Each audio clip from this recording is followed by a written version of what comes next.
আল্লাহ রসুল সাল্লাল্লাহু আলাইহি সাল্লাম মক্কার তৎকালীন জমানায় বড় বড় গণ্যমান্য ব্যক্তির কাছে প্রস্তাব রাখলেন, যেহেতু এই আশহারে হুরুম যুদ্ধ বিগ্রহর হারাম মাসেও মানুষ যেহেতু এই বিষয়টা মানে না, এর মধ্যেও যুদ্ধ হয়, তাহলে এই যুদ্ধ বিগ্রহ থেকে মানুষকে বাঁচানোর জন্য একটা পদ্ধতি অবলম্বন করতে হবে। সেটা হলো এমন একটা সংগঠন তৈরি করতে হবে যেই সংগঠনের মাধ্যমে সমগ্র রকমের অরাজকতা, সমগ্র রকমের বিপদ আপদ প্রতিহত করা হবে এই সংগঠনের মাধ্যমে। সুবহানাল্লাহ। তো আল্লাহ রসুলের এই বুদ্ধিটা তৎকালীন জমানার বনি কুরাইশ, বনি আব্দুল মুত্তালিব, বনি আব্দুল উজ্জা, এছাড়া বনি কেনানা, অন্য অন্য যে সমস্ত বড় বড় গোত্ররা ছিল এবং গোত্রের প্রধান সর্দার যে ছিল, তারা সকলে একমত হলো, ঠিক আছে মুহাম্মদ, তোমার এই বুদ্ধিটা খারাপ না, যেহেতু এই আশহারে হুরুম এই হারাম মাসেও যুদ্ধ বিগ্রহ হয়, সুতরাং এভাবে মানুষকে যুদ্ধ বিগ্রহ থেকে ফেরানো যাবে না। ফেরানোর একটা পদ্ধতি তুমি যেটা বললা সেটা হলো শক্তিশালী একটা সংগঠন তৈরি করতে হবে, একটা একতাবদ্ধ সংগঠন তৈরি করতে হবে। সেই সংগঠনের বহুমুখী কার্যক্রম থাকবে, বহুমুখী জনকল্যাণমূলক কার্যক্রম থাকবে। সেই সংগঠনের মাধ্যমে আমরা দেশ থেকে সমগ্র রকমের অন্যায় অরাজকতা প্রতিহত করব। সুবহানাল্লাহ। তো আল্লাহ রসুলের এই সিদ্ধান্ত সকল গোত্ররা মেনে নিল। একজন ব্যক্তির বাড়িতে সেই সিদ্ধান্ত উপনীত হলো এবং সেই সংগঠনের নাম দিল হিলফুল ফুজুল। সুবহানাল্লাহ। আল্লাহ রসুলের জীবনে সবচেয়ে দামি একটা সংগঠনের নাম হলো হিলফুল ফুজুল। কি নাম? আপনারা অনেকে শুনছেন এই সংগঠনের নাম, এবং অনেক জায়গা বাংলাদেশের অনেক যুবকদের বিভিন্ন সংগঠনের নাম এই নামেও দেওয়া হয়। আপনারা দেখছেন কিনা বা শুনছেন কিনা আমার জানা নাই।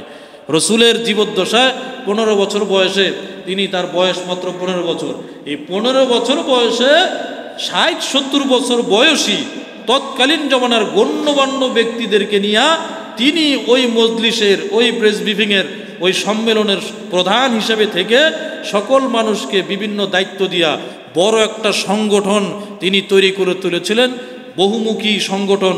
মানুষ সংগঠনের নাম হলো হিলফুল ফুজুল। এই হিলফুল ফুজুল সংগঠনের প্রধান ছিল আপনার আমার নবী, বিশ্ব নবী, সরওয়ারে কায়নাত, সাইয়্যিদুল মুরসালিন, খাতামুন নবিয়্যিন, নবী আরবি, নবী মুহাম্মদুর রাসূলুল্লাহ, জোরে বলেন সাল্লাল্লাহু আলাইহি ওয়াসাল্লাম। তিনি ছিলেন এই সংগঠনের প্রধান। বয়স মাত্র কত? বুঝাইতে পারি না এই কথা। কত বছর? 15 বছর বয়স। তার অধীনে এই সংগঠন তৈরি হয়েছে। প্রিয় মুসলমান ভাইরা রে আমার, আল্লাহ রসুল সাল্লাল্লাহু আলাইহি সাল্লাম সমস্ত নেতাদের সামনে আল্লাহ রসুল বললেন, এই সংগঠনের মূল কাজ হবে 4টা মূলনীতি থাকবে। 4টা মূলনীতি। কয়টা মূলনীতি? 4টা মূলনীতি। প্রথম মূলনীতি হলো এই সংগঠনের প্রথম কাজ হলো আমাদের দেশে যত রকমের অশান্তি আছে, আমাদের দেশে যত রকমের বিশৃঙ্খলা আছে, যত রকমের অন্যায় আছে, পাপ আছে, এই অশান্তি দূরীভূত করা, দূর করা, অশান্তি দূর করে দেশের মধ্যে শান্তির ব্যবস্থা করা, এটা হলো হিলফুল ফুজুলের প্রথম মূলনীতি। সুবহানাল্লাহ।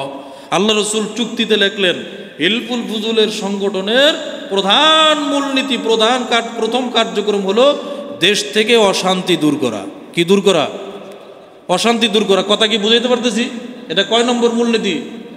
1 নম্বর। 2 নম্বর মূলনীতি হলো বহিরাগত যারা এই দেশে আসবে ব্যবসা বাণিজ্য করতে, সিরিয়া থেকে, দামেস্ক থেকে, ইয়েমেন থেকে, ইথিওপিয়া থেকে, আফ্রিকা থেকে, ইউরোপ থেকে যারা ব্যবসা বাণিজ্য করতে আসবে, এদের জান মাল ইজ্জতের নিরাপত্তা দেওয়া। এটা কয় নম্বর? বুঝাইতে পারতেছি কথা? আমার কথা কি বুঝেন আপনারা? হিলফুল ফুজুলের 2 নম্বর কার্যক্রম মূলনীতি হলো বহিরাগত এরকম সংগঠন জায়গায় জায়গায় তৈরি করা, বাতিলের বিরুদ্ধে, অন্যায়ের বিরুদ্ধে, শান্তির পক্ষে, অশান্তির বিরুদ্ধে সংগঠন তৈরি করা। এটা মুসলমানের একটা ইমানি দায়িত্ব হয়ে পড়েছে। যখন আল্লাহ রসুল এই সংগঠন তৈরি করলেন, হিলফুল ফুজুল সংগঠন তৈরি করলেন, সংগঠন তৈরি করার পরে যেখানে অপরাধ হতো সেখানেই প্রতিরোধ, যেখানে অপরাধ হতো সেখানেই প্রতিহত, সেখানেই বাধা। যখন অন্যায়কারীরা অন্যায় করতে গিয়ে বারবার বাধার সম্মুখীন হবে, হকের পক্ষের শক্তি যখন বেশি হবে, তখন অন্যায়কারীরা আস্তে আস্তে দেশ থেকে লেজ গুটায়া পালাইতে বাধ্য হবে। ঠিক না ঠিক? তখন বুঝবে যে না, এখন আর অপরাধ করার সুযোগ নাই, কারণ সমস্ত হকপন্থী মুসলমান, ইমানওয়ালা মুসলমান সকল এক হয়ে গেছে। অতএব দুর্নীতির কোনো সুযোগ নাই, চাঁদাবাজির কোনো সুযোগ নাই, নারী হত্যার কোনো সুযোগ নাই, নারী নির্যাতনের কোনো সুযোগ নাই, গুম, খুন, হত্যা মামলা, এরপরে আরও যত রকমের অন্যায় অবিচার আছে, এগুলোর কোনো সুযোগ, ঠিক না ঠিক? এজন্য শক্তিশালী সংগঠনের কোনো আপনার এটা ছাড়া কোনো বিকল্প কোনো পথ নাই, ঠিক না ঠিক?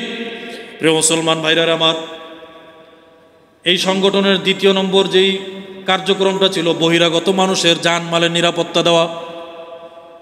আমাদের দেশে বহুত মানুষ ব্যবসা বাণিজ্য করতে আসে, বহুত বিদেশি মানুষ আছে।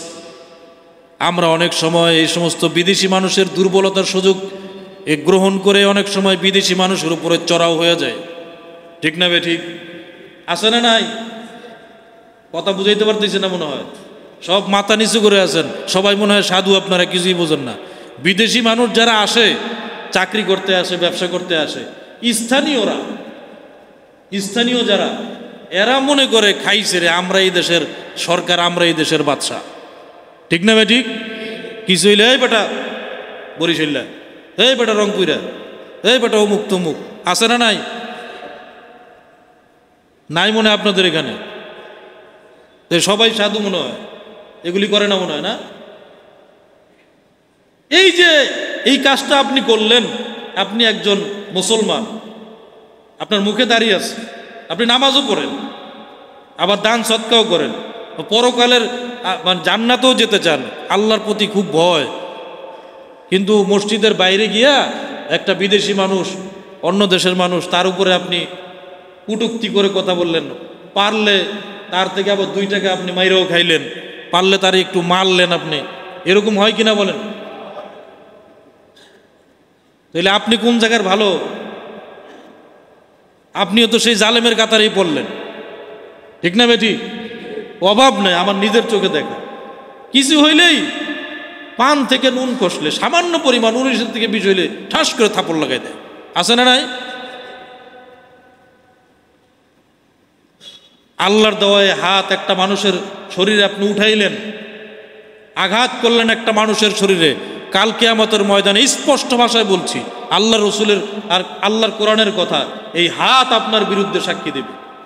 যে হাতটা দিয়ে আপনি অপর দেশের একটা মানুষের গায়ে হাত তুললেন, মারলেন, আঘাত করলেন, নিজের বংশের আপনার গৌরব করে, বংশের শক্তি দেখায়া, জনবলের শক্তি দেখায়া, দেশের শক্তি দেখায়া, প্রভাব খাটায় একটা মানুষের উপর আঘাত করলেন। এই দুনিয়াতে যদি কেউ বিচার না করে, তাহলে এই হাত আপনার কিয়ামতের ময়দানে বিচার করবে, হাত আপনার বিরুদ্ধে সাক্ষী দিবে। হাত যদি সাক্ষী দিয়ে দেয়, আর কোনো সাক্ষী লাগবো? অন্য কোনো মানুষের সাক্ষী দরকার আছে?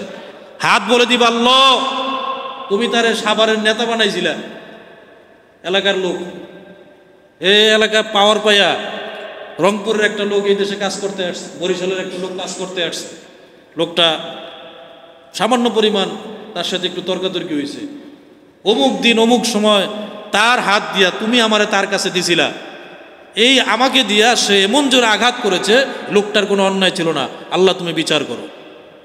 হাত আপনার বিরুদ্ধে সাক্ষী দিবে। তখন হাত তখন বলবে, আল্লাহ তুমি কেন তার কাছে আমারে দিলা, এই সমস্ত জালেমের কাছে কেন দিলা তুমি আমার হাত? হাতেও ওই জালেমের বিরুদ্ধে বদদোয়া করে। আমার কথা কি বুঝাইতে পারছি? সুতরাং এই অন্যায়গুলো যারা করেন, মনে করতেছেন আমার অন্যায়টা ছোট, এই বরিশালের লোক মারলে কি হইব। আবার অনেক সময় একটু নেতামি করে কথা কয়, ওরে মাইরে হাত কি নষ্ট করবো নাকি, এরকম বলে কিনা? নাই মনে হয় আপনাদের এখানে? কি পরিমাণ অহংকার থাকলে এই ধরনের কথা বলে। রাসূলুল্লাহ সাল্লাল্লাহু আলাইহি ওয়াসাল্লামের দ্বিতীয় কার্যক্রম ছিল হিলফুল ফুজুলের, যে বহিরাগত মানুষের জান এবং মাল এবং ইজ্জত, কয়টা?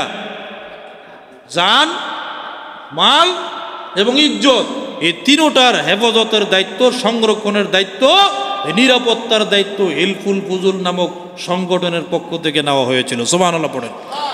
সুতরাং আপনারা এমন সংগঠন তৈরি করেন যে এই এলাকার মধ্যে কোনো দুর্বল মানুষ অন্য দেশ থেকে চাকরি করতে আসছে, তার উপরে কোনো রকমের আক্রমণ হতে পারবে না। যদি আক্রমণ হয় তাহলে সেখানেই তাকে বাধা দিতে হবে, তার কঠিন, তার প্রাপ্য শাস্তি তাকে দিতে হবে। পারবো তো ইনশাল্লাহ? এইভাবে যদি সকলে যার যার জায়গা থেকে অন্যায়ের বিরুদ্ধচারণ করেন, অন্যায়ের বিরুদ্ধে আপনার অন্যায়ের প্রতিবাদ করার জন্য যার যার জায়গা থেকে যদি সোচ্চার হন, তাহলে সমাজে কি কোনো অন্যায় থাকে? সমাজে কোনো অন্যায় থাকে? আমার মাঝে মধ্যে মুসলমান সমাজদেরকে নিয়ে, মুসলমান সমাজ নিয়ে মাঝে মধ্যে পরিচয় দিতে লজ্জা লাগে, বিশেষ করে মুসলমান